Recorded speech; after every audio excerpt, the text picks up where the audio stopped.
ഇന്ന് നമുക്ക് വീണ്ടും ഒരു വട്ട ഈറ്റിനിടയായാലോ ഗൈസ്. അപ്പോൾ രാവിലെ തന്നെ വേണ്ട ഒരു കട്ടൻ ചായ, നല്ല ചൂട് കട്ടൻ ചായ അങ്ങോട്ട് കുടിക്കുകയാണ്.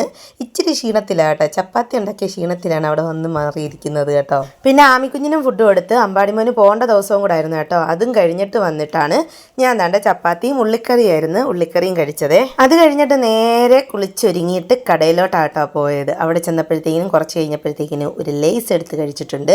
അത് മാത്രമേ അന്ന് ഞാൻ കഴിച്ചുള്ളൂ കേട്ടോ, കാരണം രേഷ്മ വിളിച്ചിട്ട് പറഞ്ഞായിരുന്നു സിപ്പപ്പ് വാങ്ങിച്ചുകൊണ്ട് വരണേന്നെ. അങ്ങനെ അവളുടെ കെയർ ഓഫിൽ 1 രൂപയുടെ സിപ്പപ്പും 5 രൂപയുടെ സിപ്പപ്പും ഉണ്ടായിരുന്നു കേട്ടോ. അപ്പോൾ അതേലെ ഒരെണ്ണം എടുത്ത് കഴിച്ച് ബാക്കി ഫ്രിഡ്ജിൽ വെച്ച്. പിന്നെ ഉച്ചക്കത്തെ ഊണ് കുശാലായിരുന്നു കേട്ടോ. അതാണ്ട് ഇത്രയും വിഭവങ്ങളും കൂട്ടി ഒരു തട്ടങ്ങ് തട്ടി കേട്ടോ. പിന്നെ ആ ഉരുളക്കിഴങ്ങ് മറ്റേ മധുരക്കിഴങ്ങ് കേട്ടോ, അതെനിക്ക് ഭയങ്കര ഇഷ്ടമാണ്. അത് വൈകിട്ടത്തേക്ക് അമ്മ വെച്ചിട്ടുള്ളതായിരുന്നേ. അപ്പോൾ പിന്നെ അതേലെ ഒരു പീസും കൂടെ ഞാൻ എടുത്തിട്ടുണ്ട് കേട്ടോ. ഊണ് കഴിഞ്ഞിട്ട് ഒരു മധുരം എന്ന് പറയുന്നത് പോലെ ബാക്കിയിരുന്ന ആ ഒരു സിപ്പപ്പും കൂടെ ഞാൻ എടുത്ത് കഴിച്ചിട്ടുണ്ട് കേട്ടോ. മക്കളുടെ ഇരിപ്പുണ്ട് ഫ്രിഡ്ജിൽ. ആമിക്കുഞ്ഞും അമ്പാടിപ്പോനും സ്കൂളിൽ പോയേക്കുമായിരുന്നല്ലോ, അതുകൊണ്ടാട്ടോ അവരില്ലാഞ്ഞത്.